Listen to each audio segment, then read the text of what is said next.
It's the Sports Peninsula podcast coming up. The Detroit Lions improved to 11-1 last week on Thanksgiving by holding off the Chicago Bears 23-20 at Ford Field. This is now the best start in team history. The Lions will have to wait another week to get the 10-day layoff as they will tangle with the Green Bay Packers this Thursday night at Ford Field on Amazon Prime. The Lions beat the Packers in Green Bay 24-14 in Week 7 and now must face another division rival, but the Lions will be shorthanded on December 5th. We'll talk about both games and about the Lions' injury situation next. Now, here is your Sports Peninsula team. Welcome, everybody, to the Sports Peninsula podcast. My name is Dave Jasinski Drew, and it is Monday, December 2nd. Sorry, jumping ahead a little bit there.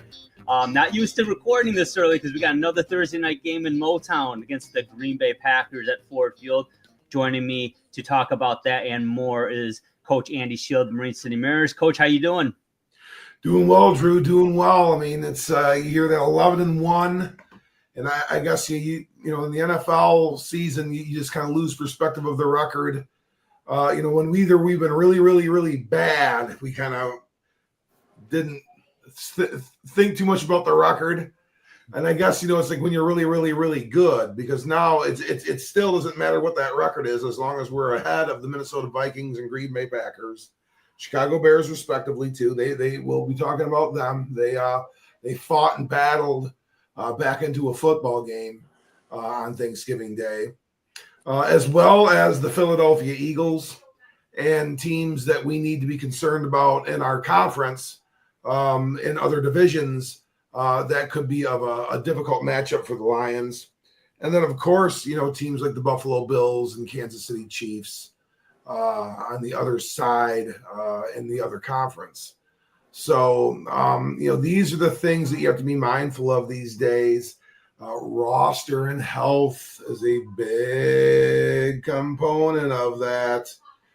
And I think we have some things to talk about in regards to maybe some reinforcements that have come along and something that is a little new to us here on the Sports Peninsula podcast, and the Detroit Lions is talking about getting those kinds of reinforcements at this time of the year on our roster.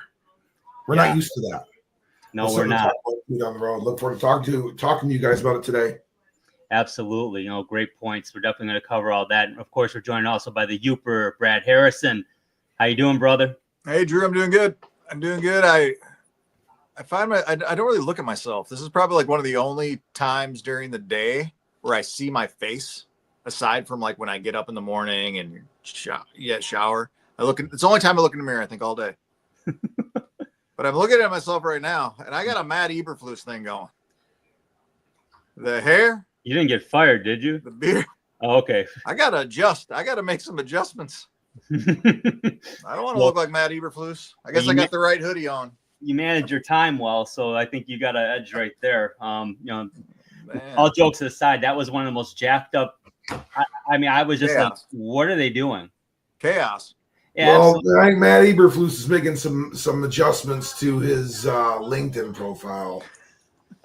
Yeah, because, maybe he'll shave. Let him shave. Let me keep the beard. And I know it's easy fodder for me to say. Watch, I'll be bounced to the curb myself for some odd reason, and deservedly so with these remarks. But yeah, I mean, don't say that to yourself, Brad. You're a fun here. Really. If you need some help, there's a lot of places you can go. Talking about Matt Eberflus. Come on. Have some pride. Hey, fellas, we talk about that game, and this is now the best start by a Lions team ever. They're knocking off 56, 54, 34. I mean, the 34 team started out 9-0, I believe, but the 34 team did not go 11-1. So this is the best start in team history. Obviously, the best start we've ever seen personally. But yeah, let's talk about that game a little bit, and just at the end first of all, since we brought it up, Coach, I want to ask you, and I know the head coach is responsible ultimately. I get it. I totally get that. And it's in any job, the manager, the head, the boss is in charge, and they're responsible for it. And it's a lot easier to get rid of one guy than it is to get rid of 10 others. I get it. But in your opinion, is this all on Eberflus, or is this on some of the players that were on the offensive side of the football on the field at that time? What do you think? You gotta get the clock stopped. You have a timeout. Yeah, call a timeout. I mean, that's the coach. I mean, I have yet to be a head coach in my coaching career, but I've coached and played for, but coached for with some really, really good ones, including the one that we have now, and Coach Darren Letson. He took control of time. He takes control of timeouts. Coach Glodich took control of timeouts. Coach Schindler would allow us to call them. So I guess maybe he's a little different that way. But Coach Scarcelli, Jim Scarcelli, called the timeouts. Tony Scarcelli would call the timeouts. And Coach Bob would call timeouts. Yeah. So though I just named all those were in those scenarios were head coaches. So that's on him, man. I mean, who's going to control the manage of the game? I mean, it's like if your school is in a state of disarray, the principal's going to be the person they're going to look to first. Yeah. And that's just the way it goes in the chain of command. I'm preaching to the choir with you guys in your fields of work. You know how this works. I mean, that is a colossal error. That game should have been tied, and who knows what happens in the overtime period. Yeah. That was really like the football gods, getting us back with the Marty Morningwood coin toss. Good point. I mean, just like you're watching this, looking at that little nub there up there by the 20. Isn't that a timeout? Doesn't that say they have one? Yeah. Huh? I was just I was. Oh, it's crazy. I could not believe it. And I mean, even after the game, I mean, I could see even lines are looking around like, is it over? They didn't call the timeout. Like, oh my gosh. Brad, I got to tell you, man, obviously being 11-1, there's not a lot to get upset about this year, right? Even the loss to Tampa Bay was, I mean, it was frustrating, but even with 5 minutes left in the game, the Lions had 2 offensive drives to possibly score in that game. I was not happy with this one. Reason being because of the way the Lions played in the first half, contrasted with how they played in the second half. What were your thoughts on? It's kind of 2 different games that we saw on Thanksgiving. Well, I mean, it was uneven. I mean, to settle for those field goals, we were so appreciative of Jake Bates and what he's brought to the team. But man, field goals will kill you in the NFL.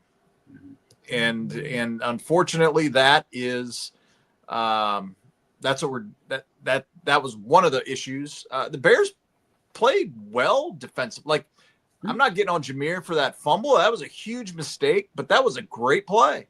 It was. That guy, that safety came in there, did exactly what he was intending to do, and he did it.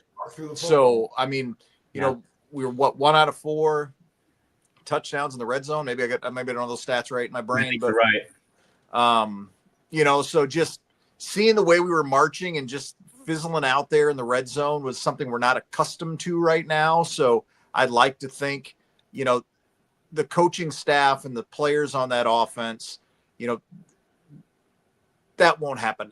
That won't happen Thursday, right? Like this is way too talented of an offense to just that's all of a sudden is what Detroit has become. No chance. Absolutely no chance. I think missing Taylor Decker is a problem for us, right? And him not playing Thursday, we saw what it's like. Maybe some of us think he's a little long in the tooth and he's been around and what happens next? And is he still well, guess what?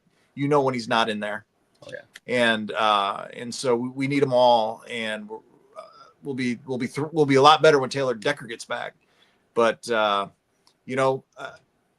fumbling that ball, and I think he got 1 touch the second half. Mm-hmm. He didn't carry the ball again, right? Like, and I know they got to bounce it out between Demo and him, and we're blessed to have them both. I just felt like it was just out of sorts. It just was uneven. There were some things that happened during that game that are on film now, and these guys will learn from it. Yeah, and I you got to have confidence in that, because even though, like I said, they're 11-1, there's still always been things to correct, and they've been able to do that and make adjustments. And coach, you don't become 11-1 and not make adjustments to all of the injuries, of course, like we talked about earlier. And I tell you what, I think we need those two fellas there, because it ain't looking good in Allen Park right now. I mean, my goodness, I mean, I've seen this many injuries on teams on one side of the ball, and those teams are usually 3 or 4 win teams, because there's only so much you can do. But talk about how the Lions have persevered through all the injuries. Well, they've done so with a tremendously resiliently built roster that is extremely, extremely deep, and built from the inner cores within right to the outward parts of the structure. And you can depend on any one of these parts. And what are the benefits of doing this? You have total team control of your team. So you can say you really, truly are never put in cap hell, because you totally have full say of who comes and goes. You save pennies on the dollar in regards to process. And yes, you can max out and pay many, many players very good money this way. Through the homegrown process. It is the most economic way to go, and it does provide you typically some allowance when you do hit this wall in December, end of November, to go to the market and purchase guys like Quan Alexander, David Long Jr., Jamal Adams. And getting these players, Allen Robinson, and getting these players here, and ultimately probably contributing sooner rather than later. I can guarantee you we'll see Jamal Adams out there. If not this Thursday, you'll see him the following Sunday, 10 days later. Mm-hmm.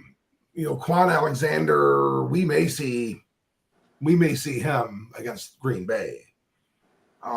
Very likely, because we're now going to depend on David Long Jr. for substantive reps with Rodrigo going down. Yeah. So, we are all sorts of banged up. Biggest concerns for me, yes, Taylor Decker. We brought that to light because, I'm seeing us throw away too many plays too, just kind of check down, kind of throw it at the feet of Gibbs or of Monty or somebody that's in the in the box, because it was a setup and they kind of got it figured out, and we just gave up on the play and took the loss of down. Yeah. Too much of that. We the mantra of the Lions is getting those 3-4 yards per down and shrinking things down. If we're going to waste a down, let's try to do it running the football. I understand that's taking a toll on our running backs, which we do have to be mindful of. And I guess but if we're throwing to those running backs, or looking to throw those running backs and it's snuffed out, those are some things that we have to be mindful of. And it might be because the timing's not there due to some offensive line play. Taylor Decker is quicker than Dan Skipper. Dan Skipper is one tough out on a pass block rep because of that length, that 6'9", 6'10", whatever he is. That's so hard to rush the passer on. He's got people there. And he's still fluid enough to where he can get a down block and create some movement, or at least have an incredible seal wall in a run game, in the run game to a certain, But he's not Taylor Decker. He doesn't have those feet. He's not as quick. He doesn't move as well as Taylor Decker. And the screen game types of things that Dan Skipper is not going to be a very helpful old lineman. And it becomes a tendency if they would sub him out and bring somebody in, that pretty much gives away that what they're doing. So and bring a third guard out or something like that, and try to do it that way, that becomes a tendency that they'll pick up on right away. So, some issues that way that really is starting to kind of have on, and that's on the offensive side of the ball. That's on the offensive side of the ball. Defensively, I mean, it seems like it's been one after another. Our linebacking core is thinned out. Carlton Davis, guys, this is a bit we need him good. We need him good. Long term, we need him good. And to be 11-1 and Drew, I mean, Brad, we're 11-1 and our defense has taken this kind of a beating. This used to be the excuse. Yeah, you're right. And I mean, you're probably better off naming who hasn't missed a game this year versus who has. And I'm being honest. I mean, you're talking McNeil and Reeder have been the stalwarts on the D line. Everyone else has come and gone. I mean, one's a Reeder didn't start the year. He missed a game, didn't he? That's right. You're right, because he was coming off the injury. So McNeil really is the only one, I believe, who hasn't. I don't think he's missed a game.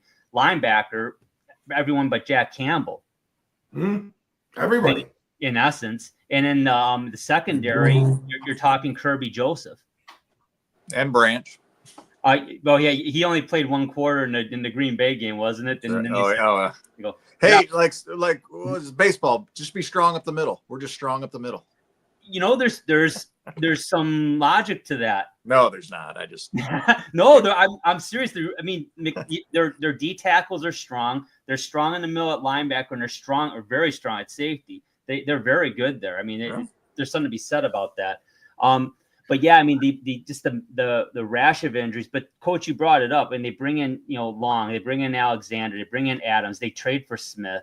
I mean, it's amazing the versatility they have on this roster because most of it's homegrown, like you said, and a lot of it's day 2 and day 3 picks. So even those guys aren't breaking the bank, so to speak. Now, eventually they will, but of course, that's the Patriot way. You keep drafting. You're going to keep your core guys, but you can't keep everybody. So you've got to keep the cupboard full. I just think that Brad Holmes done a fantastic job, and I'm concerned about Thursday a little bit, just because of the injuries for the most part. But we'll talk about that in a little while. But more about this Bears game, Coach. What did you see the Bears doing on defense that really kind of stymied the Lions, or was it a little bit of issues with how the Lions were executing? Because now you touched on it a little bit, but what did you see? Well, there's always a feeling process, and Ben Johnson typically is so good at keeping his rhythm and his cadence and his schedule trumping what the defense is trying to adjust or trying to see or respond to. He can kind of, if he can latch on to what you're doing, exactly what you're doing with coverage, he's going to get you. He's going to get you. And, I think we sort of, there's been a couple times, I don't want to call it like snooze mode, but like just too much pass on first down, run on second down, like multiple series in a row. And I don't care for these play concepts where it's really a play concept, but it's a pass. So it's a screen, basically. It's some sort of screen, maybe screen pass option downfield or something like that. And if it's snuffed and figured out, then we just give up on it and throw it like into the ground or whatever. And like I had alluded to that earlier. And some of that has to be, we have to be, I think, forward moving in our scheme. If that means we start using a third back a little bit, so be it. I understand that also is taking a toll on our offensive line, but if there's one thing that we should do pretty well in regards to, even if we had to kind of change those guys out a little bit and kind of break and share a couple of reps here and there, just for the sake of health, and get some of these guys out there. But once again, our offensive line hasn't been healthy. So that makes it kind of tough to do. And you can only beat on those guys so much. We've got a lot of football to play, guys. We have 6 regular season games and the playoffs. Hopefully we can be rewarded with a bye. For the sake of our health. But yeah, it's taken a toll. So I think we've had to throw a little more. I think we have to throw a little more. Brad, what do you think? I mean, what like Well, what do you think it's done to the offensive scheme? Let's keep Goff throwing it and not our right tackles. I mean, he's that was a tremendous athlete. He was smart enough to tuck it and try to run. Yeah, so he didn't throw it. Yeah, he was smart enough to not do that. But I don't know. To me, that cute stuff is cute when it works, and man, when it doesn't work, it just looks foolish to me. And we just weren't there. Well, I don't remember the score, but we weren't up by multiple touchdowns and trying. I mean, the game was still the game. Let's get down to brass tacks. Yeah, we're good at that's what we do. That's what we win running the ball. We win with Montgomery and Gibbs, and then that opens the play action up. I mean, yeah, it doesn't. Everybody in the stadium gets it right. Like I'm sure if that thing would have worked, it would have been a Thanksgiving miracle. But I think it's easy. If we're talking about the offensive side of the ball right now, Drew. We can get back to what we do fairly easily. And when we can run the ball, when the offensive line can dominate, it can't be stopped. But that's got to happen. So, rely on the run, and and we'll get to the defensive side of the ball at some point of the show. But yeah, definitely. But on offense, I did want to touch on one thing. We're fans of Jameson Williams here. We are. Everyone likes him. There's been issues every year, but they've never been so egregious that people start getting down on him, because he's a good guy. It seems like. I mean, does some good things in the community, all that stuff. It seems like a good, personable guy. Coach, how many times are they going to put up with the immaturity, though? The gambling thing wasn't a big deal, but it's still a rule and you broke it. Well, the PED thing wasn't a terrible deal because of the circumstances, but it still happened. And oh, by the way, I get that an opposing player tried to trip you and mess with you, but you get the 15-yard unsportsmanlike penalty and take your team out of position to score. At what point do you say enough's, one more time, and we're going to be dealing with this in a different fashion? Or is he so fragile and so you got to kid gloves with him to the point where you almost got to let him do those things? I'm not on board with that, but what are your thoughts? Definitely not on board with handling him with kid gloves and allowing him to really change the tenor of the game. We were about ready to score and put it away. Go up by 2 scores. We're about ready to do that. And that stoned that drive. And then we stalled out again. And that just kept on leading to things that were not in favor of the Lions. The whole mood and tenor changed. The coaches got pissed, and rightfully so. The leaders of the team got pissed, and rightfully so. Jameson was pissed, and rightfully so. Tyrique Stevenson's an idiot. I mean, he comes out of bounds, and he it's not on the refs. I mean, if Tyrique Stevenson wants to do that, and in that kind of a scenario, he's just going to be able to. I don't know how many of either one of you guys have ever run in towards the sideline, and and the play carries you over, and you are able to kind of gather yourself there. You're trying to slow yourself down, so somebody could do something to you easy, shove you, pinball you into somebody, barrel into you, like I said, stump you and kind of, boss you and shoulder you, trip you, leg whip you. All those kinds of things can happen. You can either do it or you don't. I mean, it's that simple. He did. So he's that kind of dude. That sucks. But I mean, hey, there's other ways you can, you impose yourself, because JMO, I think you have a little more upside than old Tyrique Stevenson right now. And I think you're in a little bit better situation than old Tyrique Stevenson. That's not to say Tyrique doesn't have a future in this league, but you just about cost us a game on the field with your play this time, or in your behavior. So I mean, It's different. We haven't had somebody like this in quite a while.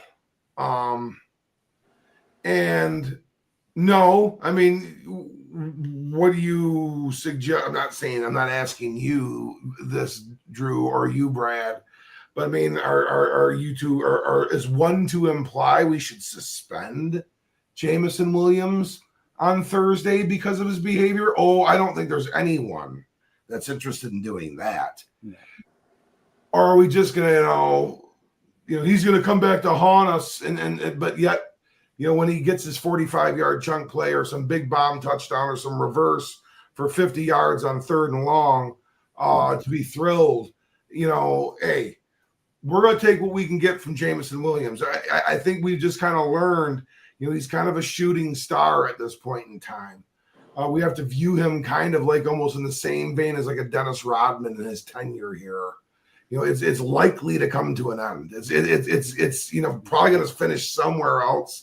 He's probably going to get paid really handsomely to go somewhere else.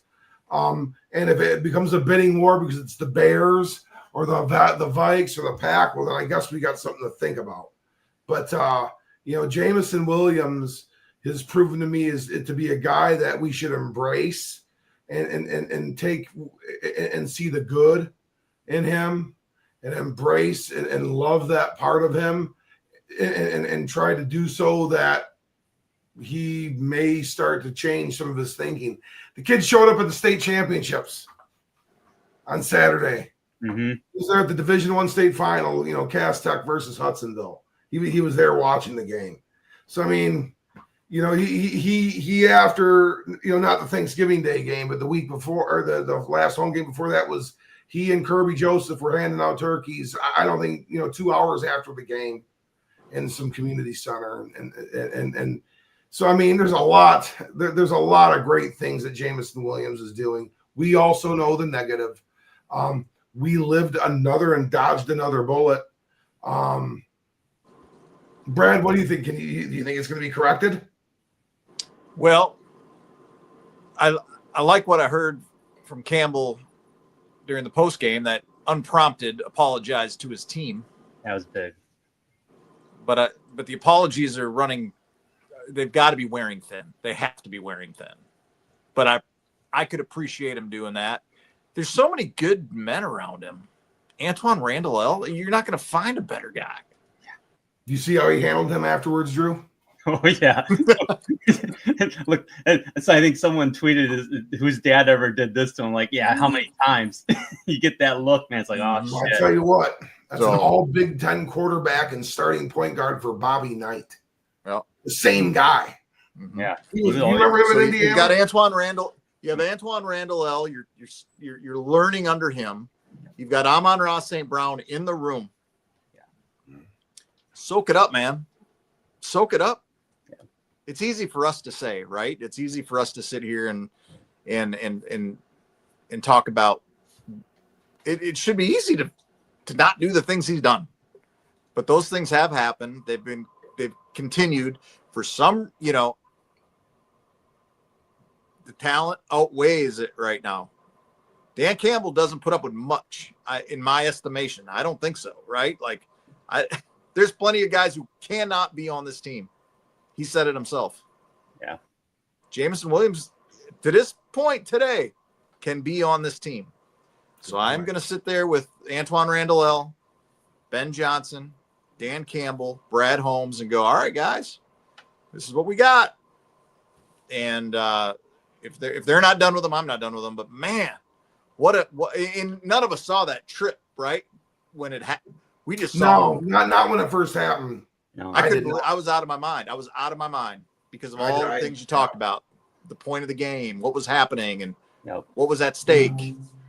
And I don't know if was I happy he got tripped? I think so, right? Like, but we need to be better than this, JMO.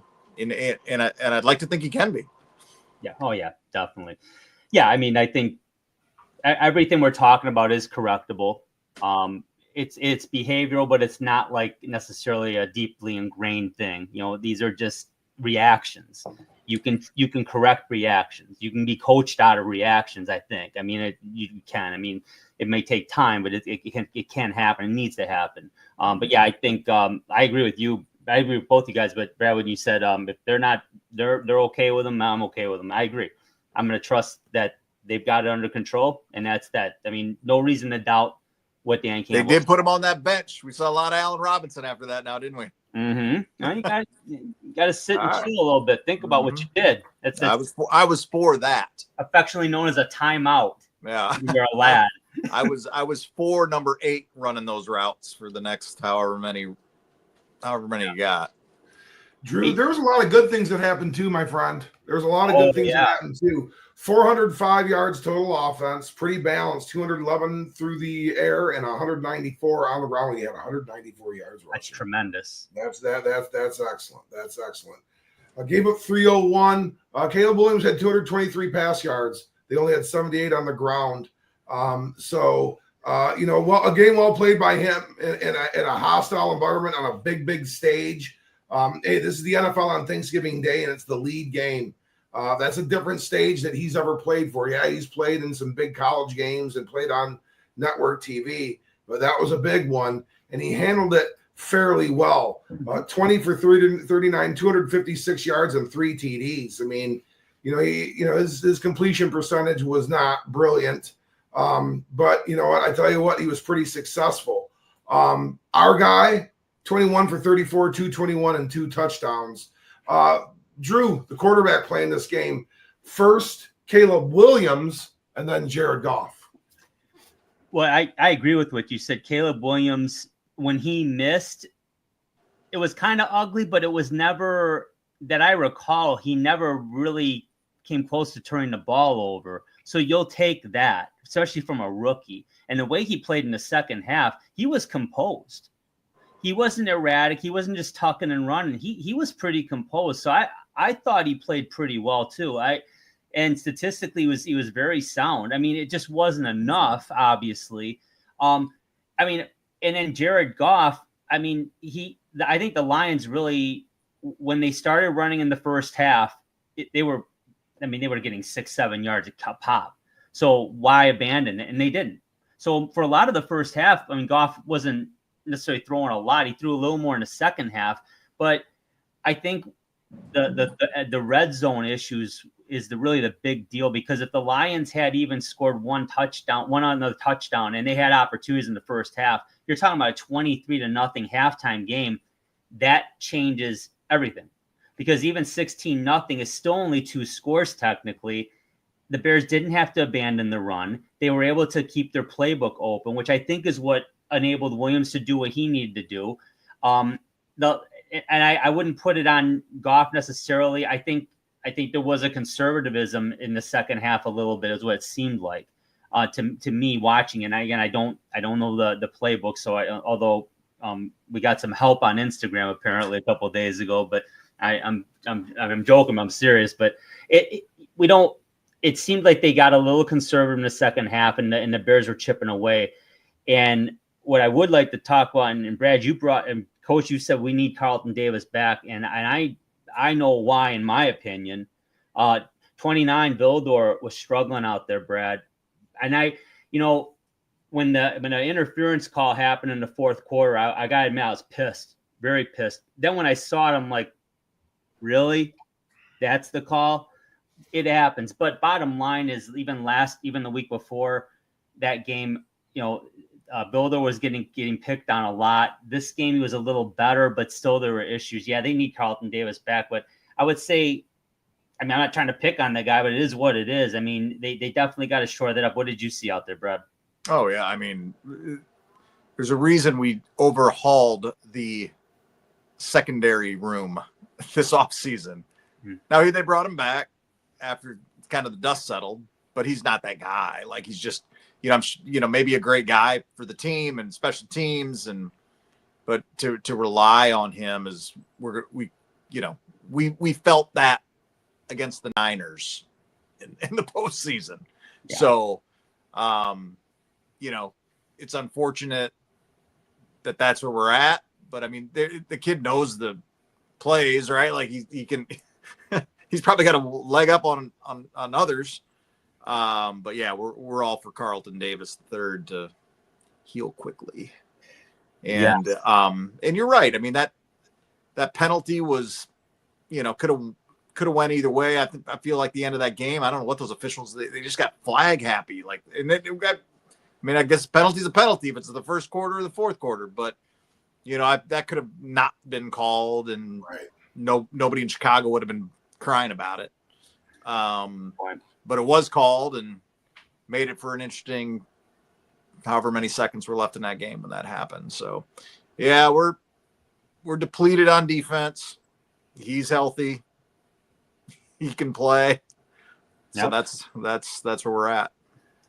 Yeah, and so we're going into this week now on Thursday. I can't remember, guys, when the Lions have had back-to-back, like a Thursday night game after a Thanksgiving game, although it hasn't been a lot of Thursday night football over the years. I mean, it's a fairly recent phenomenon, but it's interesting. But they still obviously get a full natural week off. Probably could have used the 10 days at this point, but they'll get it after this game coming up. But Coach, I'll start with you. Green Bay coming to town. What is Detroit going to have to do? Who's going to have to step up on defense, especially these new guys that you see are going to could make an impact in this game, because they're going to need all the help they can get. Well, I mean, they only have the 7-day turnaround, so like getting Jamal. I mean, yeah, they're and they said they're going to have to be quick studies. They're going to have to be elevated quickly and see what they, if there's any opportunities for them. There are certain things you can pick up on, and understanding what you're looking for in coverage, but all the calls, the signaling, the change ups, the transitions, that's going to take a minute for them to pick up on, and you can't just get that overnight. So I mean, to expect Jamal Adams to come in and be like a starter, on Thursday, that's probably not in anyone's best interest. For us to expect, to see some of the same names come back out there once again, yeah, you're going to. That's just kind of where things are at. It's in a process of changing, and like we said, we have some reinforcements coming. It's going to be most notable at linebacker. We're going to see a lot more David Long Jr. And I think you may see some Quan Alexander. He may, because of just brute force necessity, get some more minutes. We have to. Our D line has to dominate. We have to play through them. They're probably our healthiest unit, and that's taking the biggest ding of them all with Aiden Hutchinson going down. That's probably our healthiest unit. Josh Paschal's playing outstanding football right now. Yeah. He really is playing well. Al-Qadim Muhammad has done a nice job. Yes, he's really in like you said, our defensive tackles have been fantastic. And Za'Darius is contributing and doing some things right away. So I mean, it's good to see. We will see Jack Campbell. He's really going to kind of carry the torch now for the linebacking core. He is going to be surrounded by some good veteran players in the name of David Long and most notably Quan Alexander. Quan Alexander was a Pro Bowl All-Pro linebacker for the Buffalo Bills in his heyday. So I mean, good football player. Very good football player. And we know Jamal Adams. We know this. And I think, the flexibility of getting a Jamal Adams can allow Brian Branch to flex out and do some things with the corner position if we needed him to. Good point. And that may be kind of what we're leaning towards for a little while until we can get some solvency there and get Carlton Davis back because it does kind of feel like we're a little stretched out there now. And in maybe a position that we were not even in last year. And we haven't seen it yet because it's just happened. It just happened in this Chicago game. So that's the kind of the feels. I mean, Aaron Glenn has done a magnificent job. The numbers really still speak for themselves. We gave up a few passing touchdowns and gave up 20 points. 20 points. With our offense, if that's all we're giving up is 20 points, I like our chances.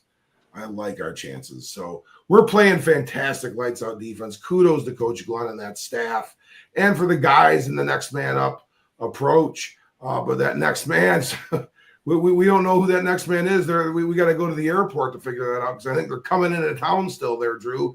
You can hit the train station, Brad. Dave's going to hit the airport. You guys can figure it out from there. We got it covered. I'll take the shoreline. I'll look for the steamships to come in. Oh my gosh. Yeah. I mean, I'm perplexed by it. I like what you brought up about possibly getting Branch. I could see Branch moving to nickel and Adams going back to safety, maybe Robertson going to the outside, because he can play that. Meek Robertson can do that. That would help a little bit. And Terry and Arnold's back. But I don't know, guys, what the timeline is on some of these injuries. Now, we know Anzalone's going to be back for the playoffs. We know Hutchinson might be available if the Lions go to the Super Bowl, when they go to the Super Bowl. Still thinking like that. Davenport's out. Derek Barnes, I heard, is trying to see what he can do. I don't know. And that's up in your Rodrigo's done for the year.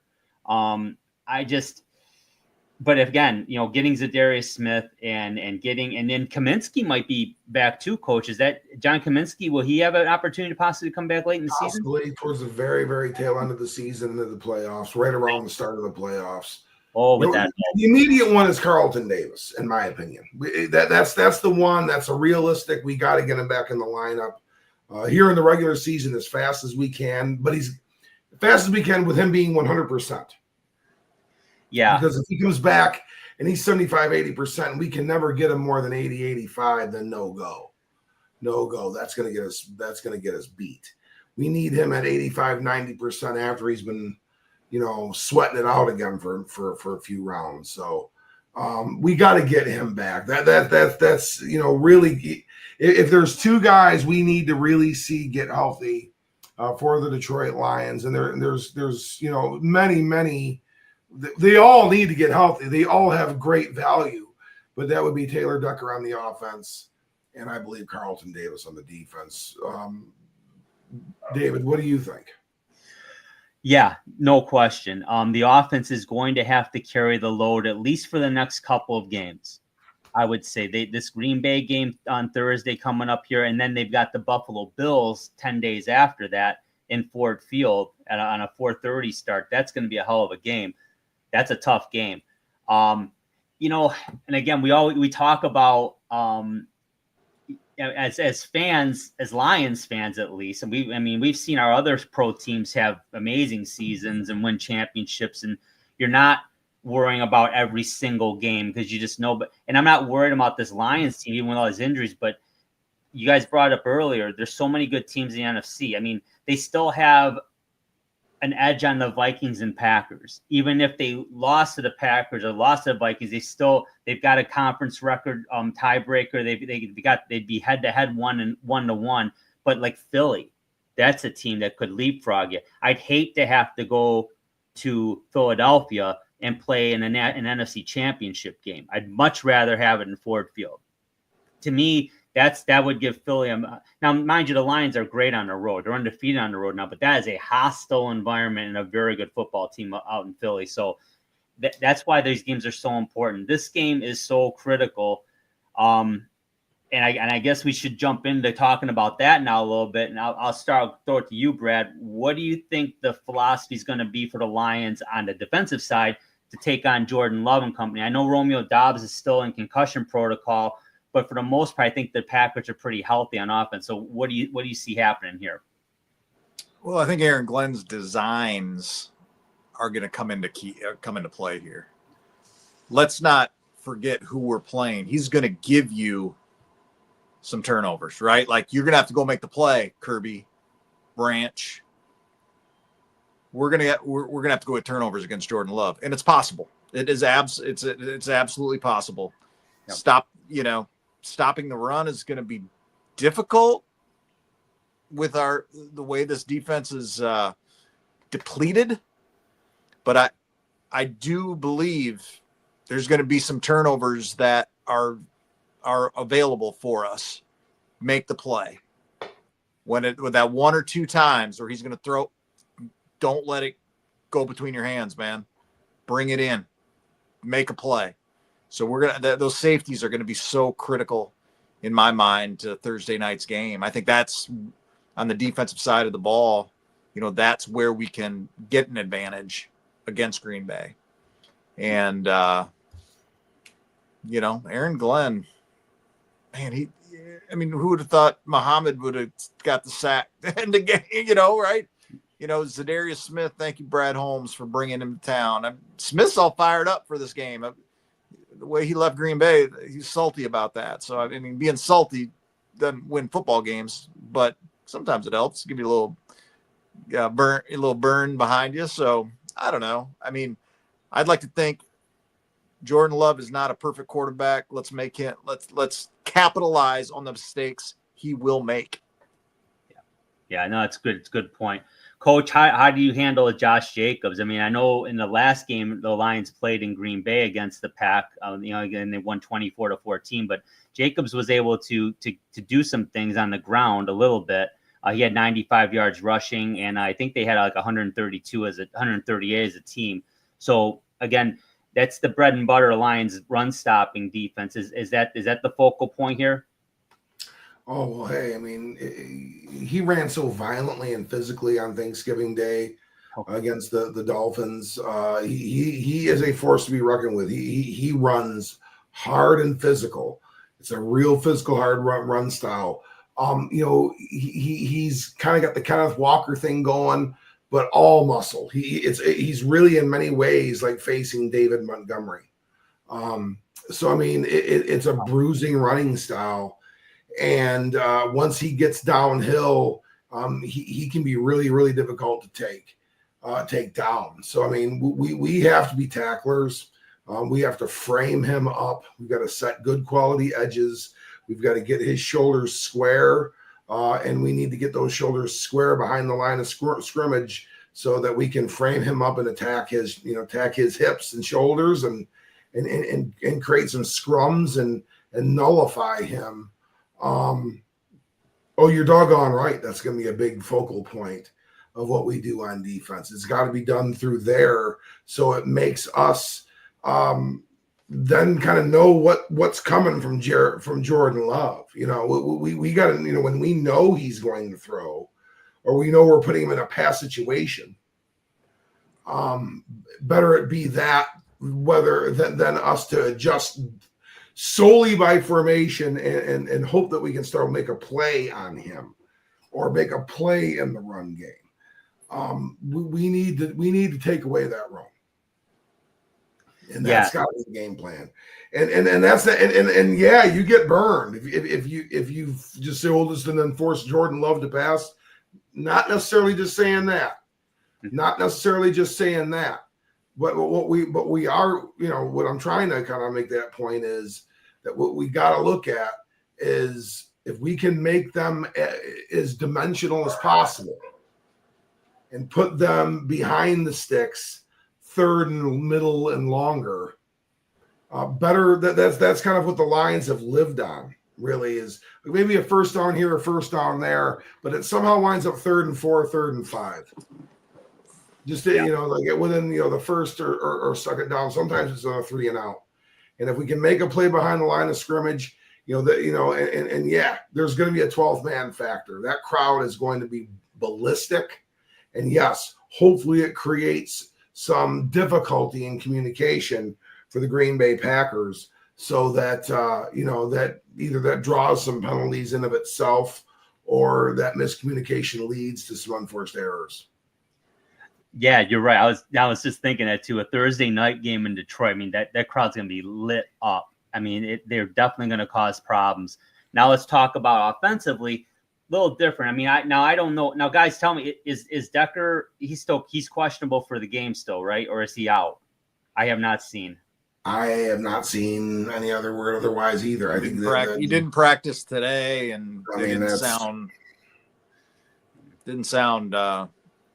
like he was about to play. Well, What I think, though, Jair Alexander's still pretty banged up on the Green Bay defense. Xavier McKinley's still back there. He's a very good one. Their front seven, Quay Walker at linebacker, and you've got, Rashawn Gary at defensive end, outstanding former Wolverine.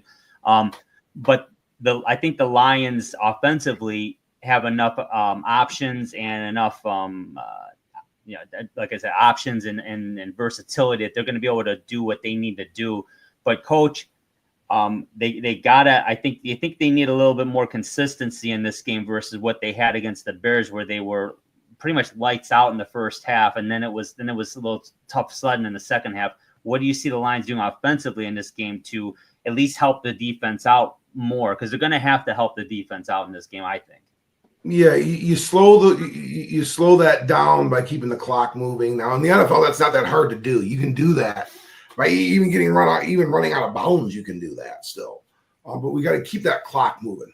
We don't want incomplete passes. So what's the best way to limit incomplete passes? Don't pass. That's the best way to do it. And now that's my very civilian coach. High school mentality. That's easy for me to say. That it's not that easy to do in the NFL. But we have to live through this offensive line. That is the core star of our team. Is this offensive line? And it's something that we are having to consider reinforcing soon.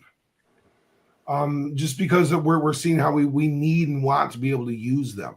Yeah. So now, does that mean we can just ground and pound like maybe Michigan did last year or tries to do, or that you see at the high school level? I mean, there's an NFL version of ground and pound. We probably are that. It has to come. There has to be some balance in your offensive scheme. But we've got to be able to clear and have the middle of the field with Amon-Ra. We've got to be able to get Laporta moving across formations, either crossing the formation from behind the line of scrimmage, across the line of scrimmage, or going downfield, getting Jameson Williams involved, and really the emergence of Tim Patrick. I mean, when you saw Tim Patrick kind of going off. He's a check down player, and that tells you that the Bears were pretty tight on our scheme when we're hitting Patrick. And Patrick made some brilliant plays. He was the right read, and Jared hit him perfectly. But that's where things need to be. We have to click on offense, and moving that football. But more so, hey, I mean, when you get to the first and goal at the 9 or 10-yard line, it's easier said than done. It can be a little harder than it looks to score, because I mean, everyone kind of the field shrunken down to a 10-yard field. Yeah. What do you guys see is what do we do? Because pick plays are illegal. You can't do that. Chicago learned that. And Chicago. I mean, yeah, we saw that full well. Oh yeah. What do you suggest we do? What do you suggest we do to get us getting those 4-point conversions on top of those field goals? It's a run game. It is the absolute run game, as you said, which leads to the play action. It's I'd like to see more Amon-Ra this Thursday than we did last Thursday. For one reason or another, Jared. I think about there's a lot of options out there, but I think when you need one, number 14 is where you go. Yeah. I love seeing Laporta in the end zone for sure. Like that's helping things out. Make no mistake, Green Bay knows who's beat them as many times as they've gotten beat. And the Detroit Lions, aside from last Thanksgiving, which was just a nightmare, right? At least the first half was. I mean, the rest of the game was fine. Mm-hmm. We could be in their head a little bit, for sure. Let's get this thing rolling. Let's get it going downhill. Let's rely on this offensive line, get behind Sewell, and get Gibbs out in some open space. That speed is incredible.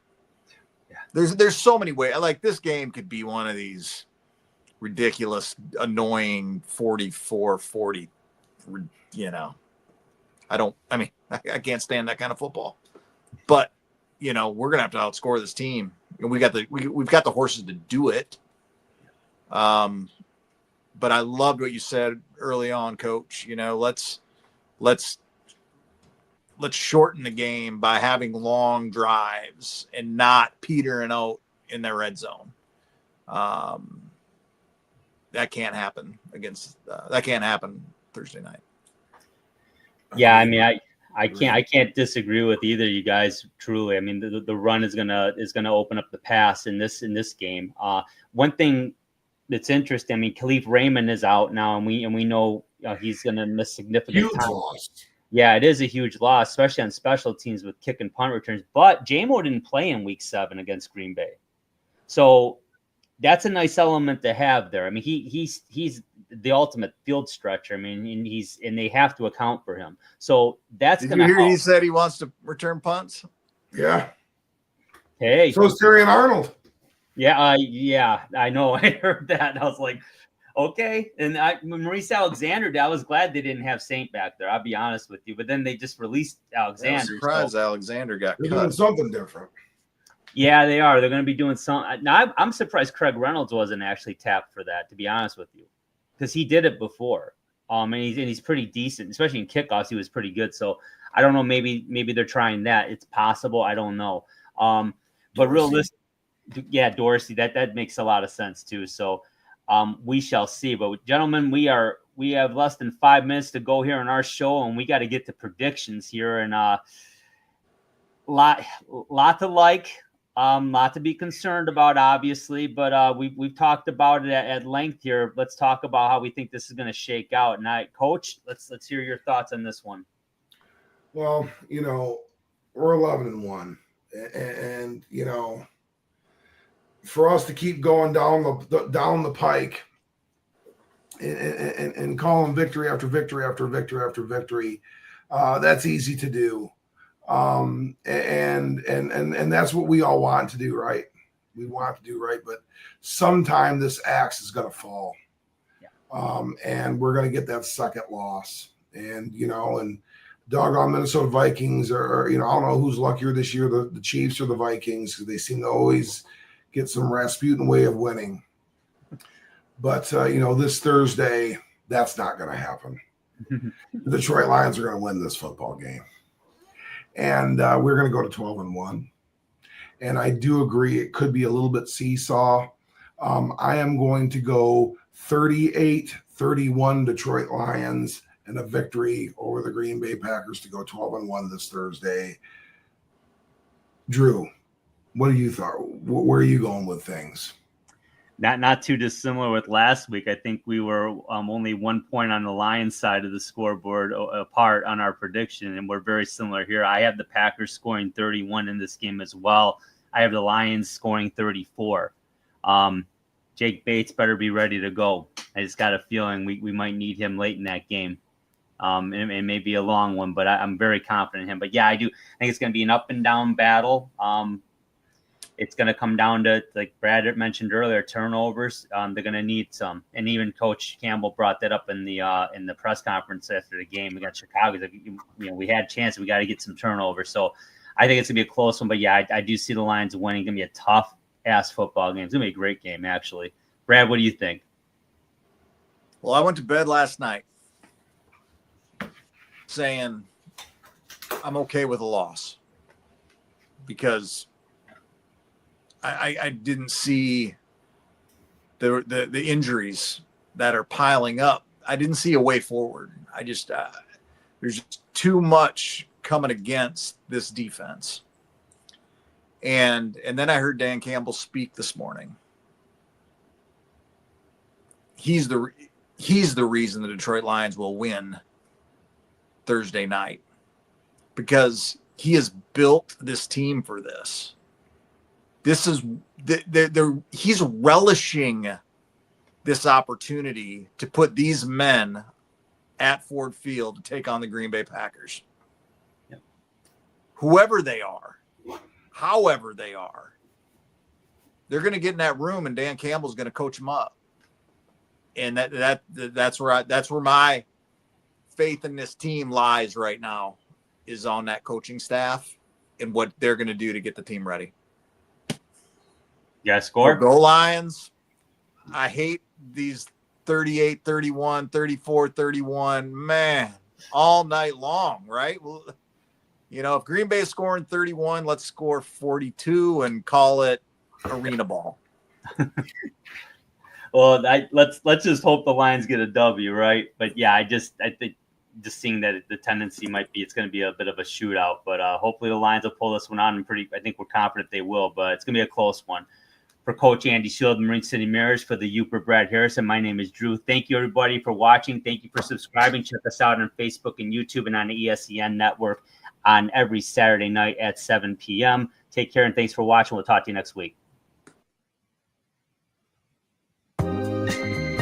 This has been the Sports Peninsula Podcast. Thank you for watching, and don't forget to subscribe to our channel. Follow us on YouTube so you don't miss an episode at the Sports Peninsula Podcast. You can also follow us on Twitter X. Just look for @SportsP Podcast and follow us to keep up on sports around the great state of Michigan and beyond. You can also catch our show every Saturday night at 7 p.m. on the ESEN Network channel as part of Roku. When you want to hear all about sports in the great state of Michigan, there is only one Sports Peninsula Podcast.